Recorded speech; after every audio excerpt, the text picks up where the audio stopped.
여러분들 다 꿈이 있으시죠? 네, 다 꿈이 있을 겁니다. 꿈을 꾼다는 것은 굉장히 좋은 것이라고 저는 생각을 합니다. 꿈을 꾼다는 것 그것 자체가 인생의 목표가 있다라는 것을 이야기하기도 하고 삶의 이유를 가지고 살아간다라는 것을 증명하기도 하기 때문에 그렇습니다. 그래서 어린 시절부터 우리는 자의반 타의반 언제나 꿈을 꾸면서 성장했죠. 여러분의 부모님이 꿈을 꿔야 된다라고 이야기했고 여러분의 학교 선생님이 꿈을 꿔야 된다라고 이야기해서 우리는 끊임없이 꿈을 꿨습니다. 누군가는 과학자가 되는 꿈을 꿨고 누군가는 의사가, 누군가는 판사가 되는 과학자, 의사, 판사 어렸을 때 주로 많이 꾸는 내가 꾸고 싶은 꿈이 아니라 부모님이 꾸고 싶은 꿈들을 우리는 자의반 타의반으로 많이 꾸었습니다. 그리고 성장하면서 중학생이 되고 고등학생이 되고 그러면서 이제 조금씩 현실적인 꿈을 꾸기 시작한 거죠. 여러분의 과거로 좀 돌아가 봅시다. 너무 멀리 가면 기억이 안 나니까 고등학교 입학했었을 당시에 여러분들이 꿨던 꿈은 어떤 꿈이었는지 한번 생각해 봐요. 나는 뭐가 될까? 네, 뭐 여러 가지가 있겠죠. 지금도 그때 꿈을 가지고서 계속 그 꿈을 향해 가고 있다 하시는 분 손 한번 들어보시겠어요? 네, 훌륭합니다. 마지막까지 그 꿈에 이르게 되기를 격려하고 축복합니다. 우리 친구들 위해서 박수 한번 쳐주면 좋을 것 같아요. 네. 제가 생각하기에도 꿈을 꾼다는 건 너무나 좋은 행동입니다. 저도 꿈을 꾸는 걸 긍정적으로만 바라봤는데 최근에 한 책을 만나면서 꿈에 대해서 조금 다시 생각할 기회가 있었어요. 바로 이런 제목을 가진 책이었는데 지금 PT 자막이 아직 안 되죠? 됩니까? 네, 된대요. 네, 이런 책이었어요. 안 돼요. 안 된다는 뜻이었군요. 네. 네, 소통이 잘 안 됐어요. 제가 그냥 이야기할게요. 이런 제목을 가진 책이었어요. 꿈이 없는 놈, 꿈만 꾸는 놈, 꿈을 이루는 놈. 책 제목이 참 재밌어서 이 책을 대충 이렇게 읽어봤어요. 근데 이 책이 이야기하는 내용을 정리하면 이렇습니다. 꿈 꾸는 것은 좋지만 꿈만 꾸는 것은 어리석다. 꿈을 이루기 위해서 나왔어요. 전진하라라는 내용의 책이었습니다. 꿈을 꾸는 것은 좋은 거예요. 하지만 한 글자만 바뀌었을 뿐인데 꿈만 꾸는 것은 너무나 어리석은 것이다 라고 책의 저자가 이야기하더라고요. 책의 저자만 그렇게 이야기하는 것이 아니라 말씀도 그렇게 이야기하고 있죠. 꿈을 꾸는 것은 좋지만 꿈만 꾸는 것은 옳지 않고 어리석은 것이다 라고 이야기합니다. 책을 읽다 보면 저자가 이런 이야기를 해요. 꿈이라는 것은 오늘의 고통에서 나를 잠시 벗어나게 해주는 진통제와 같은 것이다. 아무리 힘든 오늘을 경험하고 있다 할지라도 내 꿈을 꾸고 꿈을 바라보면 그 고통으로부터 잠깐 벗어날 수 있게 되는 것이다 라고 이야기합니다. 하지만 중요한 것, 꿈을 꾸는 것이 아닌 꿈만 꾸는 것은 매일 아침 진통제를 맞으면서 살아가는 것과 마찬가지이고 그 꿈만 꾸는 인생은 결국 중독된 인생을 만들게 될 것이다 라고 이야기합니다. 결국 지혜로운 사람은 누구인가? 지혜로운 사람은 꿈만 꾸는 사람이 아니라 꿈을 이루어가는 사람. 꿈을 꿔라, 꿈만 꿔라라고 이야기하는 것이 아니라 꿈을 이루어가라라고 이야기해 줄 수 있는 사람, 또 그 꿈을 이루어가는 사람이 지혜로운 사람인 것이죠. 꿈을 이루어가는 사람은 어떤 사람이에요?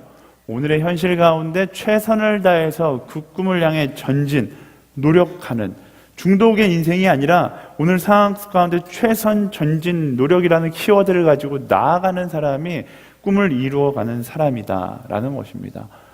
제가 갑자기 설교하다 말고 명사 특강에서나 나올 법한 이야기를 하고 있는데요. 제가 이런 이야기를 하고 있는 이유는 간단합니다.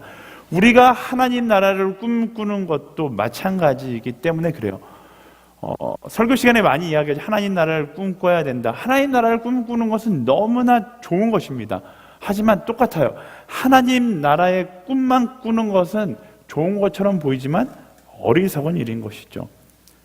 우리가 하나님 나라를 꿈꾼다라고 이야기할 때 그건 좋은 말처럼 느껴지지만 하나님 나라를 꿈만 꾼다라고 이야기하면 아무리 좋은 말처럼 느껴져도 결국 사단이 기뻐하고 사단이 우리에게 요구하고 있는 일에 불과하다라는 것입니다. 예배에 나와서 하나님 나라를 꿈꾸고 예수 바보를 꿈꾸게 되는데 이 예배에 나와서 그 꿈만 꾸고 돌아간다라면 여러분 똑같은 예배를 드리고 똑같이 이 자리에 있다 할지라도 꿈만 꾸고 돌아가는 사람은 결국 예배 자리에 앉아 있었다 할지라도 사단의 속임수에 속아서 예배를 드린 꼴이 된다라는 것이죠. 그렇다면 어떻게 해야 하는가? 꿈만 꾸는 것을 넘어서 그 꿈이 나의 오늘 가운데 임재하기를, 여러분들이 주기도 가운데 하나님 나라가 이 땅에 임재하는 것처럼 하나님 나라의 그 꿈이 나의 오늘 가운데 임재하기를 기대하며 최선과 노력을 해서 최선 전진 노력의 키워드를 가지고 나아가야 한다라는 것이죠. 그냥 먼 훗날 마지막 날의 이야기가 아니라 하나님과 동행하는 그 하나님 나라의 이야기가 나의 인생, 나의 오늘을 만들어 가야 한다라는 것입니다. 하나님과 함께 내일을 꿈꾸는 건 분명히 행복한 일이에요. 하지만 더 중요한 거, 하나님과 함께 오늘을 만들어 가는 것, 그것이 훨씬 더 중요한 것이다라는 거죠. 제가 설교할 때마다 항상 똑같이 기도해요. 여러분들 아시는 분은 알겠지만 제가 설교하기 전에 제 설교의 가장 큰 특징은 기도문이 똑같아요. 하나님, 이 시간 하나님의 말씀이 선포될 때 하나님의 음성을 듣게 하시고 그 말씀을 깨닫고 뭐라고 얘기해요? 깨닫는 데서 멈추는 것이 아니라 그 깨달은 대로 살아가는 한 사람 한 사람이 되게 해 주십시오라고 기도합니다. 그게 중요하다는 거예요. 하나님 나라를 깨닫는 데서 멈추는 것이 아니라 그 깨달음이 나의 삶 가운데 들어와서 나의 오늘을 만들고 나의 인생을 만들어 가는 것이 그게 참된 신앙의 모습이다라는 것입니다. 오늘 말씀해 보면요, 하나님이 이스라엘 민족을 바라보면서 이스라엘 민족이 그냥 꿈만 꾸는 민족이 되는 것을 원하시지 않는 것을 알 수 있습니다. 하나님께서 꿈을 이루는 민족이 되기를 원하시죠. 그래서 끊임없이 이 신명기 말씀을 통해서 꿈을 이루어라, 꿈을 이루어라 라고 계속 말씀하고 계시는 거예요. 그리고 그 말씀은 이스라엘 민족을 향하기도 하지만 바로 우리를 향한 하나님의 바람이기도 한 것입니다. 오늘 말씀을 보면서요, 우리에게 주는 그 도전들을 함께 이야기해 보면 좋을 것 같아요. 11절부터 14절까지 말씀 다 같이, 제가 이렇게 노란 글씨로 하이라이트 해놓은 이유는 뭐예요? 노란 글씨가 중요하니까 하이라이트 해놨어요. 노란 글씨를 중요하게 여기면서 한번 다 같이 읽어보도록 하겠습니다. 시작. 내가 오늘 너희에게 명령하는 것은 너희에게 지나치게 어려운 것도 아니고 너희가 다다를 수 없는 것도 아니다. 그것은 하늘 위에 있지 않으니 너희는 누가 하늘로 올라가 그것을 잡겠으며 우리에게 선포했다고 해서 우리가 순종하게 하겠는가 하고 물을 필요가 없다. 그것은 바다 밑에 있는 것도 아니니 너희는 누가 바다를 건너가 그것을 잡겠으며 우리에게 선포했다고 해서 우리가 순종하게 하겠는가 하고 물을 필요도 없다. 오히려 그 말씀은 내게 아주 가까워 너희 입에 있고 너희 마음에 있어 너희가 순종할 수 있다. 아멘. 지금 계속해서 우리 신명기 말씀을 함께 묵상하면서 반복되는 한 가지가 있습니다. 하나님께서 계속해서 이스라엘에게 반복해서 말씀하고 계신 메시지가 있는데 그 메시지의 키워드 무엇이냐면 순종이라는 단어입니다. 하나님께서 이스라엘 백성들을 향해서 이렇게 말씀하시는 거예요.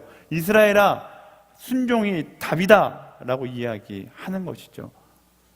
신명기의 말씀은 아주 간단합니다. 하나님께 순종하는 사람은 하나님의 동행의 축복을 누리게 될 것이고 하나님께 순종하지 않는 사람은 하나님과의 영원한 이별을 경험하게 될 것이다 라고 이야기합니다.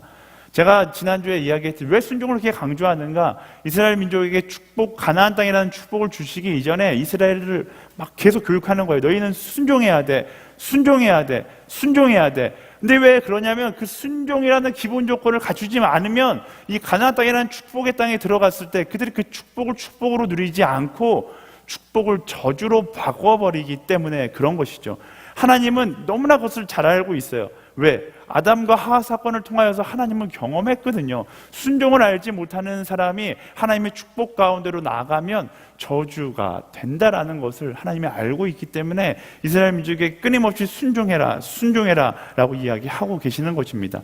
그런데 문제는 뭐냐면요, 순종도 마찬가지예요. 순종은 아는 것이 중요한 것이 아니라 뭐예요?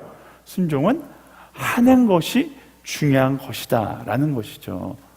굉장히 중요한 포인트인 것 같아요. 하나님께서 아무리 순종에 대해서 많이 말씀하셔도 우리가 그 순종을 알겠어요 여기서 멈추면 아무런 의미가 없다라는 거죠. 순종은 아는 것이 중요한 것이 아니라 순종은 삶으로 행하는 것이 중요하기 때문에 그래요. 아무리 많은 것을 듣고 깨달아도 그 깨달음을 따라 살지 못하면 그 깨달음은 의미가 없는 거예요. 그 깨달음은 그냥 쓰레기 같은 거죠. 사람들이 착각하는 것이 있는데요, 내가 깨달으면 그것이 다인 줄 알아요. 내가 깨달으면 그 깨달음의 기쁨에 취해서 나는 깨달았어, 나는 대단한 사람이야 라고 생각하는 사람들이 굉장히 많습니다. 그래서 무서운 사람이 뭐예요? 책 한 권 읽고 전 세계의 모든 것들을 다 깨달은 것 마냥 행동하는 사람, 이런 사람하고는 대화를 섞어서는 안 되는 것이죠. 제가 부정하지는 않을게요. 깨달음에는 분명히 기쁨이 있습니다. 근데 그 깨달음의 기쁨에 속아서는 안 될 것이 있는데, 내 삶 가운데 그 깨달음이 소화되지 않으면 그 깨달음의 기쁨은 아무런 의미가 없게 된다는 거예요. 오히려 소화되지 않은 깨달음은 내 인생 가운데 교만을 만들게 되고, 그 교만은 나를 죽이는 독이 된다라는 것을 우리 기억해야 합니다. 많은 것을 깨달았다고 자랑할 필요 없습니다. 많은 것을 깨달았다고 해서 좋아할 필요 없어요. 오히려 많은 것을 깨달았으면 그 깨달음만큼 살아가야지, 살아내지 못한다라면 오히려 그 깨달음이 나를 넘어뜨리는 독이 될 수 있다라는 사실을 기억하세요. 제가 고등학교 다닐 때 공부를 진짜 못했어요. 근데 공부를 잘하는 사람과 못하는 사람의 차이는 아주 간단합니다. 실전, 경험이에요. 제가 진짜 공부 못했거든요. 저의 공부 방법은 아주 간단했습니다. 외우기. 수학 공식을 노트에 쓰면서 외우는 거예요. 영어 5형식, 주어, 동사, 이거 여러분 세대는 이렇게 공부 안 했는지 모르겠어요. 저희 세대 때는 저렇게 공부했는데, 이 5형식을 다 외워야 된다. 중학교 1년, 2년, 3년 동안 이 5형식만 계속 학교에서 가르쳐요.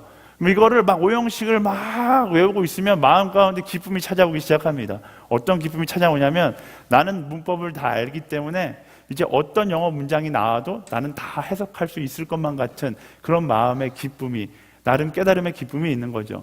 여러분 경험해 본 사람 알 거예요. 수학 공식을 다 외우다 보면, 수학 정석책 가지고 외우다 보면 마음에 기쁨이 찾아오기 시작해요. 공식을 깨달았기 때문에 깨달음을 가지고서 어떤 문제가 나와도 나는 시험 문제 다 풀 수 있을 것이다. 공부 못하는 사람은 거기서 스탑하거든요. 그리고서 다음날 시험 문제 보러 갔는데 이게 문제인지 나라고 장난치는 건지 구분하지 못할 정도로 혼란을 경험하다가 시험을 망치고 돌아오는 경우가 많이 있습니다. 근데 공부 잘하는 사람은 어떻게 해요? 공식을 외우는 데서, 형식을 외우는 데서 끝나는 게 아니라 그것을 문제를 푸는데 적용해보고 영어를 해석해보는데 적용하는 거예요. 그러고서 거기서 깨닫는 거죠. 깨닫는 게 다가 아니구나. 내가 풀어봐야지 내 것이 되는구나. 공부 잘하는 애들은 문제를 굉장히 많이 풀고요. 공부 못하는 애들은 깜지를 굉장히 많이 쓰는 법인 거죠. 그래서 똑같은 거예요. 깨닫는 것만으로는 발전이 없고, 깨닫는 것만으로는 내 것이 될 수 없는 거예요. 우리 인생 가운데도, 우리 신앙 가운데도 마찬가지죠. 실천이 없는 이론이나 깨달음은 아무런 의미가 없는 거죠. 의미가 없는 것이 아니라 아까 전에 이야기했던 것처럼 오히려 악이고, 그것이 죄를 만들고, 그것이 더 우리를 후퇴하게 만들게 된다라는 것입니다. 깨달은 거 100번 자랑하는 것보다 한 번 실천하는 것이 훨씬 더 중요하고 훨씬 더 필요하다는 사실을 인식해야 돼요. 이제 아울리치 시즌이라서 아울리치 가면 그런 사람도 있어요. 꼭 말만 그럴싸하게 잘하는 사람이 있어요. 내가 지난번 아울리치 갔다 왔는데 말이지, 우리 이렇게 해서는 안 돼 라고 이야기하는 사람들이 있어요. 그러지 마세요. 그렇게 말하기 이전에 그냥 네가 알아서 하면 되는 거예요. 내가 알아서 내가 아는 만큼 행하기 시작하면 그때부터 아울리치 팀이 평안해요. 근데 내가 그렇지 않고 계속해서 말하기 시작하고 계속해서 지적하고 비판하기 시작하면 여러분 말로 아울리치 폭망하는 거예요. 아울리치 가운데 잔소리꾼이 필요한 것이 아니라, 아울리치는 누가 필요해요? 말씀 따라 순종하는 한 사람이 필요하기 때문에 그런 것이죠. 우리 옆 사람에게 선포하겠습니다. 실천할지어다. 아멘. 우리 신앙도 다 마찬가지입니다. 깨닫는 것은 중요해요. 우리 신앙 가운데 말씀을 읽고 매일 아침 큐티하면서 깨닫는 것은 중요합니다. 그것이 중요하지 않다라고 이야기하는 것이 아니에요. 말씀을 읽고 기도하면서 깨달아야 합니다. 하지만 깨달음에 멈춰 있어서는 안 된다라는 거예요. 거기에 멈춰 있으면 아무런 의미가 없는 것이죠. 예수 그리스도께서 우리를 위해 십자가 못 박혀 죽으셨다라는 거 다 알잖아요. CCC에서 나오는 사형리의 그림인데 누구나 다 알아요. 예수님께서 우리를 위해 십자가 못 박혀 죽으심으로, 여러분 아울리치 가면 설명 많이 하거든요. 사람과 하나님 사이에서 거리가 멀어졌는데 예수 그리스도의 십자가로 인하여 사람과 하나님이 연결되었다라는 거, 주일날 설교 귀가 빠지게 들어서 다 알아요. 다 설명해요. 근데 문제는 뭐예요? 연결되었다라는 거 깨달았는데 자꾸만 저 다리를 건너지 않고 사람 쪽에 멈춰서 있다라는 게 문제인 거예요. 아무리 신앙적 연륜이 있고 성경적 지식이 있다 할지라도 깨달은 대로 살아가지 않으면 저 다리는 왜 놓여진 거예요? 예수 그리스도라는 다리는 하나님께로 나아가라고 놓여진 거예요. 다리가 놓여졌어. 아무리 기뻐 춤춰도 다리를 건너가지 않으면 아무런 의미가 없는 것과 마찬가지이다라는 것입니다. 말씀 가운데 우리가 깨달았으면 그 깨달음을 통해 우리의 삶 가운데 적용되어야 하는 거예요. 하나님께서 지금 끊임없이 이스라엘 민족에게 그것을 요구하고 계시는 것이죠. 하나님을 기억하고 사랑해라. 그러면 내가 너희를 축복하겠고 너희와 함께 하겠다. 이스라엘 백성들이 분명히 깨달았을 거예요. 하나님과 함께하면, 하나님의 말씀에 순종하고 기억하고 사랑하면 되는구나. 하지만 그럼에도 불구하고 이스라엘 민족이 깨달았는데 삶 가운데 실천하지 못하니까 하나님께서 어떻게 하시는 거예요? 율법이라는 걸 주시는 것이죠. 율법이 본질이 아니라 하나님을 기억하고 사랑하는 게 본질인데, 이들이 자꾸만 추상적으로 사랑과 하나님을 기억하는 것에 대해서 생각하니까 하나님께서 현실적으로 이해할 수 있게끔 주신 게 율법인 거예요. 하나님의 눈높이 교육 시스템이 바로 여기에 들어가는 거죠. 추상적으로 사랑하며 살기를 원하시는 것이 아니라 삶 가운데 그 말씀을 적용하며 살기를 원하셨기 때문에 하나님께서 율법을 그들에게 주신 것이죠. 그리고 이 말씀은 이 말씀에 순종하여 살아가면 하나님께서 복을 주시는구나 라고 그들의 삶 가운데 직접적으로 적용할 수 있게 되는 거예요. 이 말씀을 통해서 하나님은 무엇이라고 이야기하는 것입니까? 오늘 말씀에 하나님은 뭐라고 이야기해요? 이것들이 어려운 것이 아니다라고 이야기합니다. 하늘 높은 곳이나 바다 깊은 곳처럼 멀리 있는 것이 아니고 너희가 할 수 없는 것도 아니다라고 이야기해요. 율법들을 이야기하면서 어려운 것이 아니라고 이야기합니다. 왜 이렇게 이야기하시는가? 하나님께서 말씀하시는 거예요. 꿈만 꾸는 인생이 아니라 그 말씀을 따라 너의 삶을 프랙티컬하게 실제적으로 살아감으로 너의 삶에서부터 말씀을 따라 순종하는 인생을 시작해라라고 하나님께서 강조하고 있는 거예요. 이스라엘 민족에게, 그리고 여러분들에게 똑같이 말씀하는 거예요. 주일날 와서 목사의 설교를 들으면서 아침에 큐티를 하면서 좋은 말씀이네 이렇게 깨닫는 데서 멈추는 것이 아니라 깨달았으면 나의 삶 가운데 그 말씀을 적용하여 그 말씀을 따라 살아가는 사람이 되어야 한다라는 거예요. 사랑하는 여러분, 말씀은요 이론서적이 아닙니다. 그저 좋은 이야기를 막 모아놓은 책이 말씀이 아니에요. 이 말씀을 통해 깨닫고 그 말씀을 따라 내 삶 가운데 적용하고 그 말씀이 나의 삶이 될 때 그때 비로소 말씀의 능력을 우리가 경험하게 되는 거예요. 졸지 마시고요. 저를 따라해 보시겠어요? 가슴에 손을 얹고 저를 따라해 보시겠어요? 나의 삶이 말씀입니다. 나의 삶이 말씀입니다. 그거예요. 말씀이 나의 삶 가운데 적용됨으로 나의 삶 자체가 말씀이 되고 그렇게 우리는 말씀의 능력을 경험하게 되는 것이죠. 하나님께서 그것을 원하시는 거예요. 말씀에 순종하여 나의 삶 그 자체가 말씀이 되는 삶. 사람들이 여러분의 삶을 통해 살아있는 하나님의 말씀을 경험하게 되기를 하나님께서 원하신다라는 것입니다.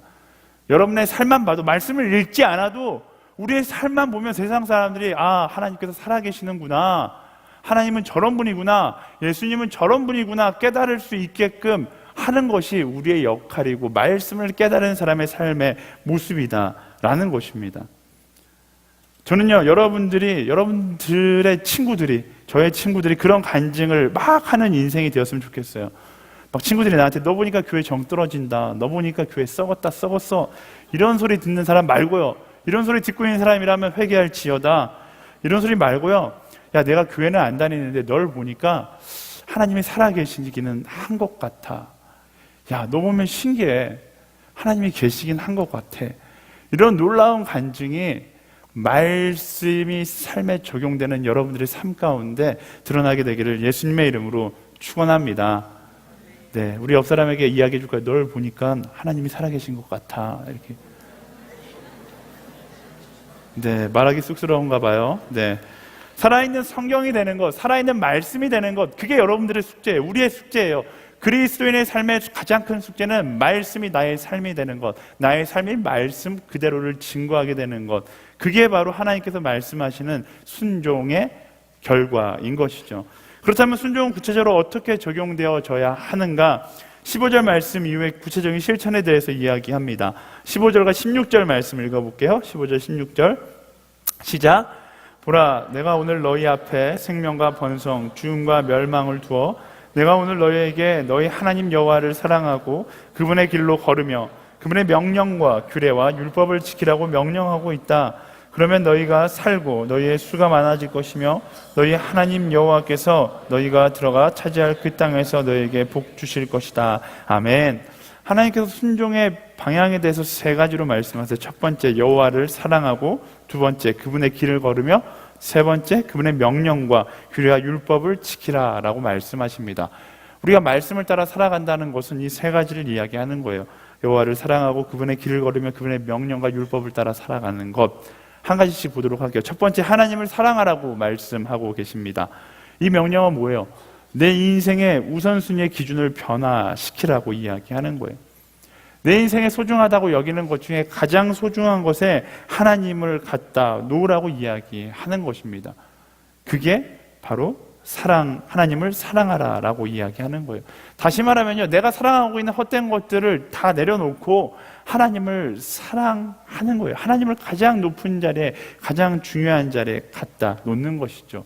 그래서 우린 전심으로 하나님을 사랑하게 되는 거예요. 이 말씀은요, 사랑해 본 사람이라면 누구나 이해할 수 있습니다. 연인끼리의 사랑이 아니더라도 여러분들이 경험했던 사랑들 한 가지 한 가지를 생각해 보면 다 기억할 수 있어요. 지금 남자들 가운데 PC 게임에 중독되어 있는 사람들이 있어요. 네, 게임을 사랑하는 거죠. 그럼 어떤 변화가 일어나요? 게임을 사랑하기 시작하면 게임에 내 모든 것을 다 투자하기 시작합니다. 나의 시간도 투자하고, 나의 돈도 투자하고, 나의 정성도 투자하고, 나의 두뇌도 투자하고, 내가 할 수 있는 모든 것들을 게임에 집중하기 시작하는 거예요. 그렇잖아요. 어떤 사람은 돈을 사랑하면 어떻게 해요? 돈에 모든 걸 투자해요. 나의 시간과 정성과 명예와 모든 것을 다 돈에 투자해요. 심지어 나의 양심마저도 돈에 투자하게 되는 거죠. 명예를 사랑하는 사람도 마찬가지예요. 명예를 사랑하는 사람은 명예를 얻기 위해서 나의 돈도 투자하고 인생도 투자하고 다 투자하는 거예요. 그렇게 사랑하는 어떤 것 한 가지가 있으면 그것을 위해서 내 모든 것을 다 투자하게 돼 있어요. 어떤 사람은 돈이고, 어떤 사람은 명예고, 어떤 사람은 연인이겠죠. 연인도 마찬가지잖아요. 내가 한 남자를 사랑하면 이 남자에게 모든 것을 주고 싶어져요. 한 여자를 사랑하면 내가 바라보는 모든 것이 그 여자의 관점으로 생각되게 되죠. 제가 연애해보니까 그래요. 제가 아내와 연애할 때는 이 아내를 위해서 모든 것을 다 해주고 싶어. 지금 안 그렇다는 게 아니고요. 지금도 그래요. 네, 어쨌든 연애할 때 그렇다라는 거죠. 내 모든 것을 다 주고 싶어요. 내가 가진 돈이 생기면 내 여자친구에게 뭔가 맛있는 걸 사주고 싶고요. 그렇지 않다면 덜 사랑하는 거예요. 어쨌든 내가 가진 모든 것, 내 시간이 나면 여자친구를 만나고 싶고 함께 데이트하고 싶어요. 근데 결혼을 했어요. 결혼하고 자녀가 나니까, 하늘이가 딱 태어나니까 이 하늘이를 보면 또 그래요. 내 모든 일거수일투족이 다 이 딸에게 맞춰져 있어요. 딸을 사랑하니까 보면, 와, 우리 딸 갖다 줘야겠다. 저한테 막 지겹다라고 이야기하는 사람들, 제가 사람들 볼 때마다 뭐예요? 딸 사진 보여주면서 딸 자랑하잖아요. 제 모든 것들이 다 사랑하는 딸한테 집중되어 있는 거죠. 하나님을 사랑하라는 건 그거예요. 하나님을 사랑하기 시작하면 이제껏 내가 사랑했던 돈이나 시간이나 인생, 명예, 이 모든 것들이 하나님을 사랑하는 도구로 변하게 되어 있다는 겁니다. 이전까지는 그게 우상이었거든요. 돈을 사랑했거든요. 명예를 사랑했거든요. 세상의 에로스적인 사랑을 사랑했거든요. 근데 하나님을 사랑하기 시작하면 이 사랑했던 모든 것들이 그 사랑의 도구로 바뀌게 되는 것을 경험하게 되는 거예요. 저는 여러분들이 세상을 살아가면서 하나님을 사랑함으로 이 놀라운 축복을 경험하게 되기를 예수님의 이름으로 축원합니다. 그래서 하나님을 사랑하면 내 인생 가운데 놀라운 일이 일어나요. 여러분들 왜 힘들어요? 왜 힘들어요? 돈 때문에 힘들잖아요. 왜 힘들어요? 명예 때문에 힘들잖아요. 왜 힘들어요? 성공 때문에 힘들잖아요. 왜 힘들어요? 여러분이 연애 관계 때문에 힘들잖아요. 다 여러분들이 힘들게 하는 것들이 여러분들의 우상이에요. 여러분들이 하나님이 힘든 거에서 벗어나게 해주십시오라고 여러분들이 죽어라 기도하잖아요. 하나님은 응답하세요. 뭐라고 응답하세요? 오늘 신명기 말씀처럼 나를 사랑해라 라고 응답하세요. 근데 우리는 그 음성을 듣지 못하고 계속해서 하나님 미치겠어요. 죽겠어요. 주세요. 근데 하나님의 응답은 한결같아요. 나를 사랑하면 안 될까? 왜요? 하나님을 사랑하는 순간 나를 올가매고 있는 그 모든 것들이 하나님을 사랑하는 도구로 바뀌면서 그것으로부터 자유케 됨을 경험하게 되기 때문에 그래요. 저는 여러분들이 그 자유를 경험하게 되기를 예수님의 이름으로 축원합니다. 아멘. 이 예배의 시간이 바로 그 자유를 경험하는 거예요. 하나님이 내 인생의 가장 큰 사랑임을 고백함으로 나를 올감했던 세상의 모든 쾌락과 명예와 돈과 성공이 다 하나님을 향한 도구로 변화되기 시작하는 거예요. 제가 매번 이야기해요. 하나님 삼성에 왜 들어가고 싶다고 기도해요. 하나님께. 하나님을 사랑하기 때문에 그 하나님 나라의 영광을 위해서 그 회사 들어가서 내가 이 회사를 하나님의 회사로 변화시키기 위해서 들어가고 싶습니다 라는 기도 제목이 돼야 되는 게 당연한 거예요. 그냥 막연하게 하나님 돈 많이 벌어서 좋은 결혼하고 싶어갖고 삼성 대기업 이런 데 좋은 데 들어가고 싶습니다, 이게 양심도 없는 사람의 기도인 거죠. 저는 여러분들이 그런 양심을 찾고 말씀을 따라서 먼저 하나님을 사랑하고 그 나머지 것들을 사랑의 도구로 사용할 수 있는, 그래서 하나님께서 주시는 그 자유를 경험하게 되기를 예수님의 이름으로 축원합니다. 우리 옆 사람에게 선포하겠습니다. 자유케 될지어다. 아멘. 두 번째는 하나님이 뭐라고 말씀하시는가? 하나님의 길로 걸어가라 라고 이야기합니다. 너무나 하나님께서 멋지게 우리에게 설명해 주셨어요. 어떻게 설명해 주셨어요? 하나님은 눈높이 교육의 선두자이기 때문에 이 하나님의 길을 걸어가는 것을 설명해 주시기 위해서 이 땅에 직접 육신을 입고 오셨어요. 바로 예수 그리스도. 하나님의 길은요, 예수님께서 걸어가셨던 그 길, 그리고 제자들에게 말씀하셨던 그 길이 바로 하나님의 길인 것이죠. 예수님은 어떤 길을 걸어가셨어요? 예수님은 성공대로를 걸어가지 않으셨어요. 가장 높은 곳에 계셨던 분이지만 가장 낮은 곳으로 오셨고, 가장 낮은 길과 가장 지저분한 길과 아무도 걸어가지 않는 그 길을 걸어가셨어요. 이유는 한 가지죠.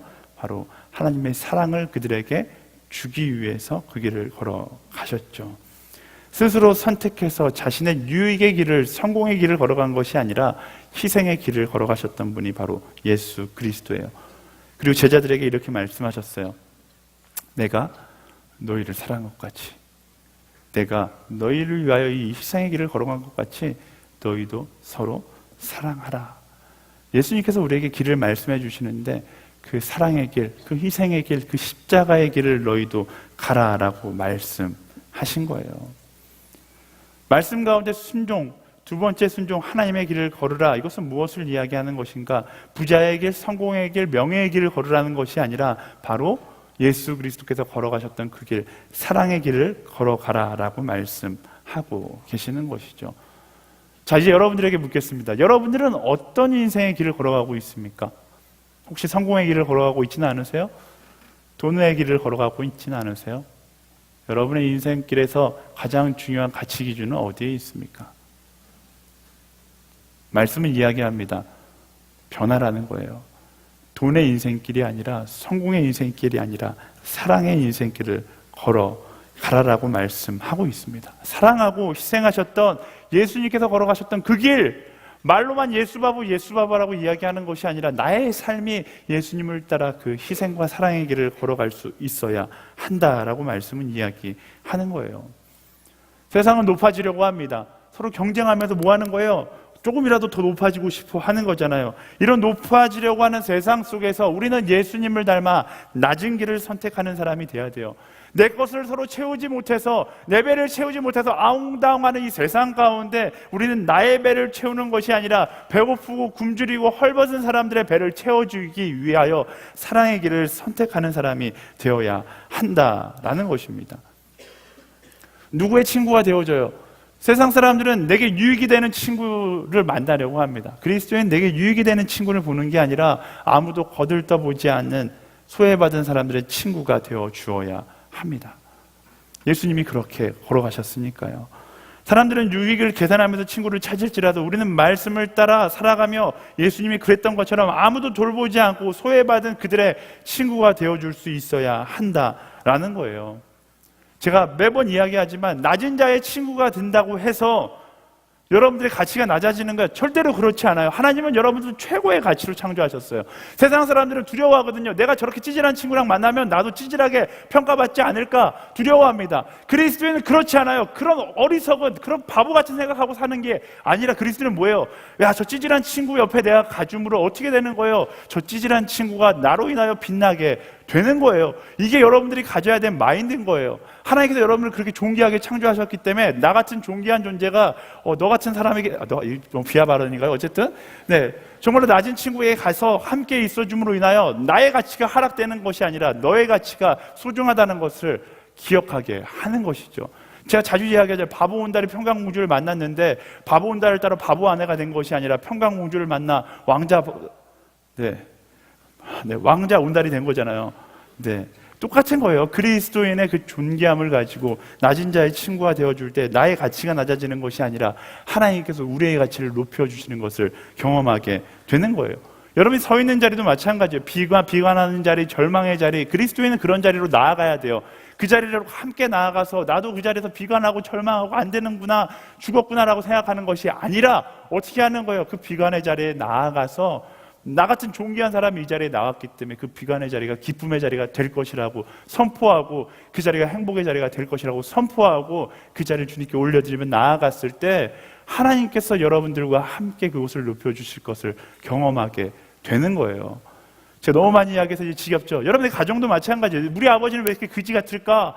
우리 어머니는 답답해 죽겠어 라고 생각하는 사람들, 마음 가운데 지금 어머니 아버지에 대한 힘든 생각들을 하고 있는 사람들 있잖아요. 어떻게 하는 거예요? 우리 아버지 욕 그만하고요, 그 가정으로 나아가는 거예요. 그 가정으로 나아가서 어떻게 해요?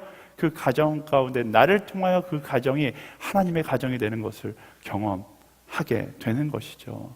저는 여러분들이 그것을 경험했으면 좋겠어요.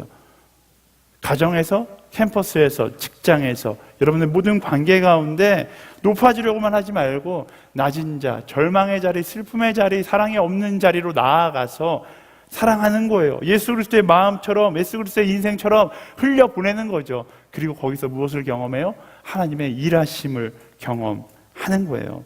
가십시오. 낮은 자를 향해서 가십시오. 절망의 자리를 향해서. 그리고 그것은 말씀 그 자체가 되는 나의 삶을 살아갈 때 하나님께서 여러분의 삶을 통하여 사람을 변화시키고 장소를 변화시키고 환경을 변화시키게 될 줄 믿습니다. 아멘. 역선을 선포하겠습니다. 떠날지어다. 아멘. 세 번째는 명령과 규례와 율법을 지키라 라는 말씀입니다. 명령과 규례와 율법을 지키라. 개인적으로 이 말씀, 이 부분을 묵상하는데 제가 세 번째 실천이 하나님의 감동과 전율을 경험했어요. 바로 이 부분에서. 어떻게 해석할 수 있을까? 하나님의 규례와 율법은, 하나님의 규례와 모든 율법은 어떻게 신약에 와서 완성되었어요? 예수 그리스도를 통해 사랑해라, 내가 너희를 사랑한 것처럼 너희도 사랑해라. 그것이 율법의 완성이 되었어요. 그걸 우린 계명이라고, 새 계명이라고 이야기하죠. 사랑하라는 새 계명으로 우리에게 전달되었고, 하나님의 명령은 신약에 와서 어떻게 되었어요? 예수 그리스도의 십자가 사건을 통하여 사명이라는 이름으로 이렇게 전달됐죠. 너희는 가서 모든 족속으로 제자를 삼아 아버지와 아들과 성령의 이름으로 세례를 주고 내가 너희에게 명령한 모든 것을 그들에게 가르쳐 지키게 하라.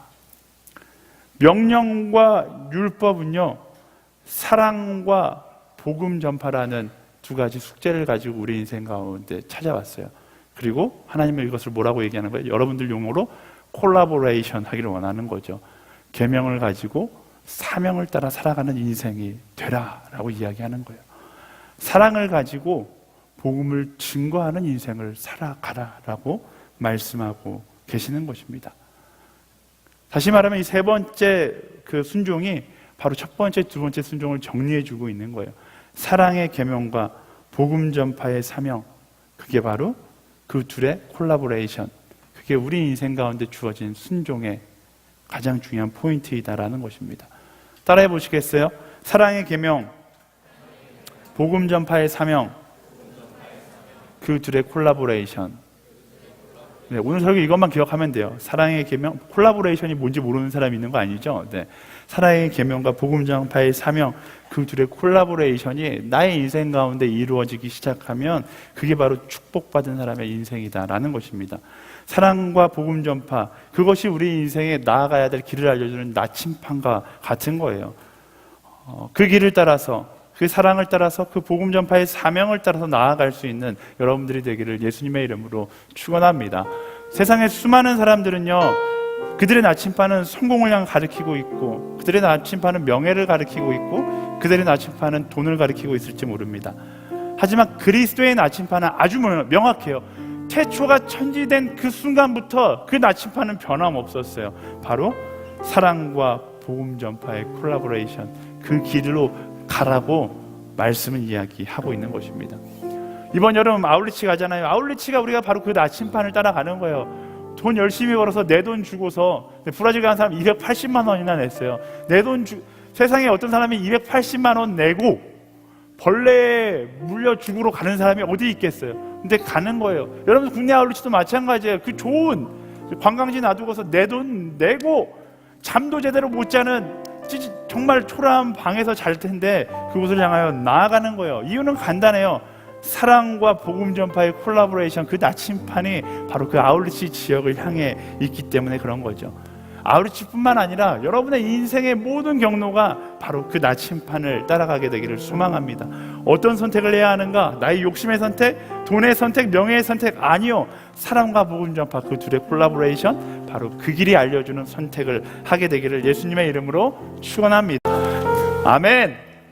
네, 말씀을 정리하고 함께 찬양하고 기도했으면 좋겠는데요. 여러분 착각하지 마세요. 그리스도인은요 이상주의자가 아닙니다. 깨달음의 기쁨에 하나님 좋아, 하나님 좋아요 이러고 살아가는 그냥 이상주의자가 아니라 오히려 그 깨달음의 기쁨에 빠져 있으면 교만에 빠지게 되어 있어요. 교만에 빠진 그리스도인이 너무 많으니까 세상이 교회를 비판하는 거예요. 우리는 깨달음에 멈춰 깨달음에 취해 있는 사람이 아니라 그 깨달음을 따라 순종함으로, 말씀을 실천하며 살아감으로 나의 인생 그 자체가 말씀이 되기를 소망하는 사람이 되어야 하는 것입니다. 그래서 그 말씀이 되는 순종 세 가지 나눴어요. 첫 번째, 하나님을 사랑하라. 헛된 세상의 것이 아니라 오직 하나님을 사랑하세요. 그 하나님을 사랑하는 그 순간 여러분들을 올가매고 있는 세상의 모든 것들로부터 자유케 되는 그 하나님 나라의 자유함을 경험하게 될 것입니다. 두 번째, 하나님의 길로 걸어가라.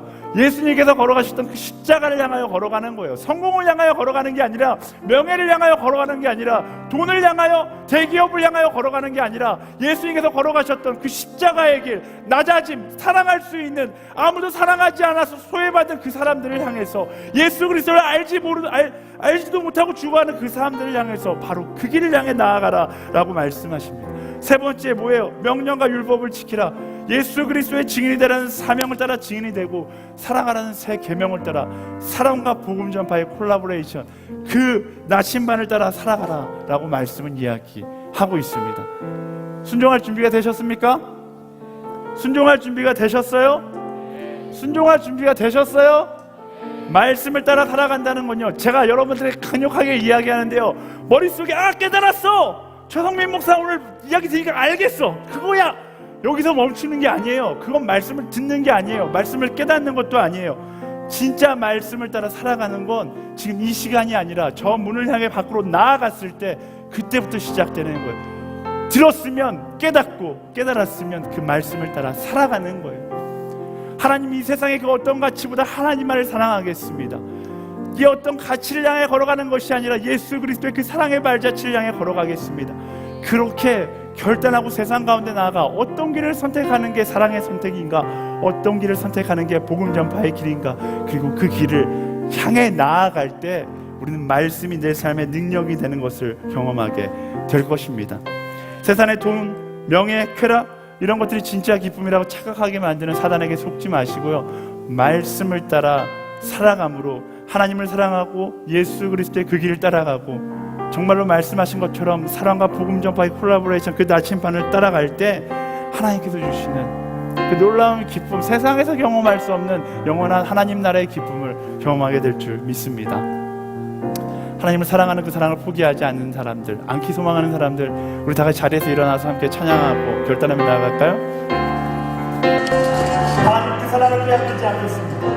그 사랑을 기억하며 그 사랑을 존경하겠습니다. 주님을 사랑하는 기쁨을, 즐거움을 빼앗기지 않게 하소서. 주님을 사랑하는 기쁨을, 즐거움을 빼앗기지 않게 하소서. 주님을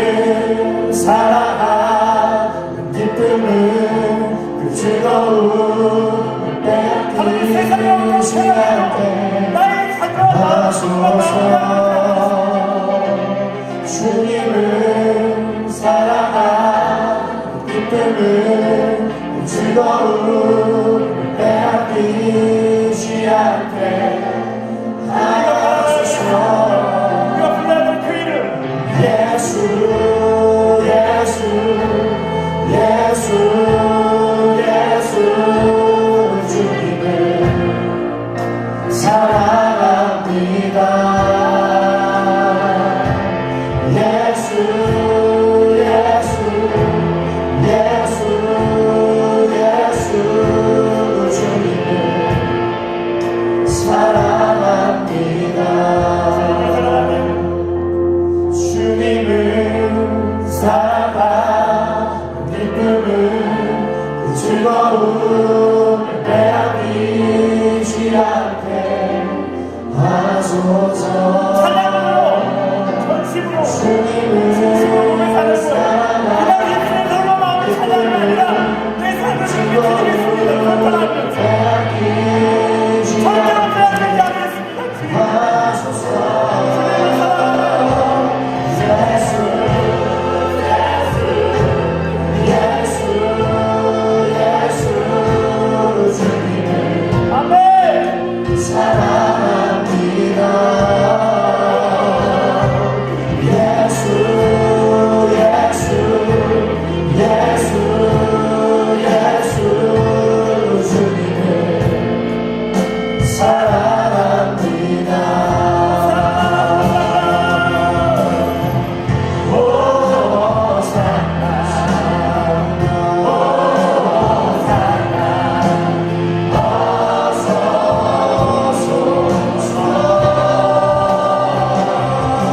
사랑하는 기쁨을 즐거움을 빼앗기지 않게 하소서.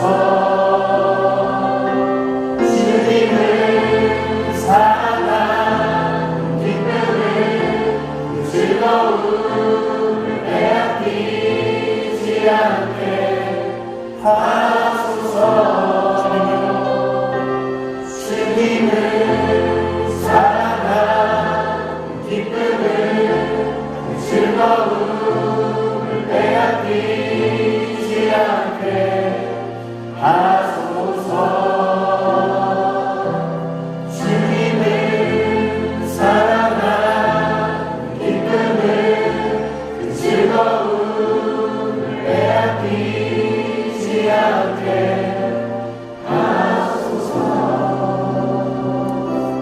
주 앞에 나아갈 때 하나님 더 이상 사단의 그 거짓 속임수에 속지 않는 인생이 되게 하여 주시옵소서. 주님을 사랑하는 그 기쁨을 빼앗기지 않는 하나님의 사람 되게 하여 주시옵소서.